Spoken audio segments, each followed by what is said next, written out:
ಎಲ್ಲ ಜನಪ್ರಿಯ ಶಾಸಕರು, ದೆಹಲಿ ವಿಶೇಷ ಪ್ರತಿನಿಧಿಗಳು ಆದಂಥ ಶ್ರೀಯುತ ಬರದನಾಡಿನ ಭಗೀರಥ ಶಿರಾ ಕ್ಷೇತ್ರದ ಜನಪ್ರಿಯ ಶಾಸಕರಾದಂಥ ಶ್ರೀಯುತ ಡಾಕ್ಟರ್ ಟಿ.ಬಿ. ಜಯಚಂದ್ರ ಸಾಹೇಬರಿಗೆ ಈ ಮುಂಬರುವ ಮಂತ್ರಿಮಂಡಲದಲ್ಲಿ ಅವರನ್ನ ಸಚಿವರನ್ನಾಗಿ ಮಾಡಬೇಕಾಗಿ ಈ ಭಗವಂತನಾದಂಥ ಶ್ರೀ ಗುರುರಾಯರಲ್ಲಿ ನಾನು ಬೇಡ್ಕೊಳ್ತೇನೆ. ಏಕೆಂದರೆ 1978ರಿಂದಲೂ ಶಾಸಕರಾಗಿ ಸರಿಸುಮಾರು 50 ವರ್ಷದ ರಾಜಕೀಯ ಜೀವನದಲ್ಲಿ ಒಂದು ಕಪ್ಪು ಚುಕ್ಕೆ ಇಲ್ಲದೆ ಒಂದು ಯಾವುದೇ ಥರದ ಒಂದು ಇದು ಅದು ತುಂಬನೇ ಸುಮಾರು 16 ಸಚಿವ ಸ್ಥಾನಗಳನ್ನು ನಿಭಾಯಿಸಿರುವಂಥ ಒಂದು ಅನುಭವವಿದೆ. ಹಾಗೂ ಸಿದ್ದರಾಮಯ್ಯ ಸರ್ಕಾರದಲ್ಲಿ 3 ಖಾತೆ ಸಚಿವರಾಗಿ ಅನುಭವಿಸಿದ ಒಂದು ಅನುಭವ ಇದೆ.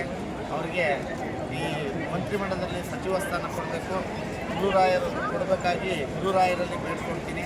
ಗುರುರಾಯರು ಅವರಿಗೆ ಆಶೀರ್ವಾದ ಮಾಡಿ ಸಚಿವ ಸ್ಥಾನನ ಮುಂಬರುವ ಸಂಪುಟದಲ್ಲಿ ಸಚಿವ ಸ್ಥಾನನ ಗಿಟ್ಟಿಸಿದೆ ರಾಯರು.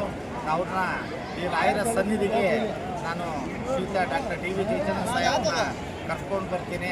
ಅವರಿಗೆ ಭಗವಂತ ಆರೋಗ್ಯ ಐಶ್ವರ್ಯ ಕೊಡಲಿ, ಬೇಗ ಸಚಿವ ಸ್ಥಾನ ನೀಡಬೇಕೆಂದು ರಾಯರು ಮೊರೆ ಹೋಗಿದ್ದೇನೆ.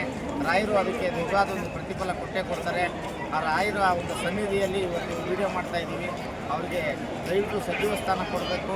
ಈ ಭಗವಂತ ಅವರಿಗೆ ಕರುಣೆ ತೋರಿ ಒಂದು ಸಚಿವ ಸ್ಥಾನ ಕೊಡಬೇಕಾಗಿ ನಮ್ಮಲ್ಲಿ ಭಗವಂತನಲ್ಲಿ ಪ್ರಾರ್ಥಿಸಿಕೊಳ್ಳುತ್ತೇನೆ. ಶ್ರೀ ಗುರುರಾಯರ ಸನ್ನಿಧಿಯಲ್ಲಿ ನನ್ನ 2 ಮಾತು ಮುಗಿಸ್ತೀನಿ. ಎಷ್ಟೇ ದುಡ್ಡಿದ್ರೂ ಆಯುಷ್ನ ಕೊಂಡ್ಕೊಳ್ಳೋಕ್ಕೆ ಸಾಧ್ಯನೇ ಇಲ್ಲ. ಆರೋಗ್ಯ ಸರಿ ಇದ್ದರೆ ಆಯುಷ್ ಗಟ್ಟಿಯಾಗಿರುತ್ತೆ. ಆರೋಗ್ಯ ಸರಿ ಇರಬೇಕು ಅಂತಂದರೆ ನಿಮ್ಮ ಅಡುಗೆಯಲ್ಲಿ ಪ್ರತಿದಿನ ಜೀನಿ ಗಾಣದ ಎಣ್ಣೆ ಬಳಸಿ. ಜೀನಿ ಗಾಣದ ಕಡಲೆಕಾಯಿ ಎಣ್ಣೆ, ಕೊಬ್ಬರಿ ಎಣ್ಣೆ ಎಲ್ಲ ಮೆಡಿಕಲ್ ಶಾಪ್, ದಿನಸಿ ಅಂಗಡಿ ಹಾಗೂ ಸೂಪರ್ ಮಾರ್ಕೆಟ್ಗಳಲ್ಲಿ ಲಭ್ಯ.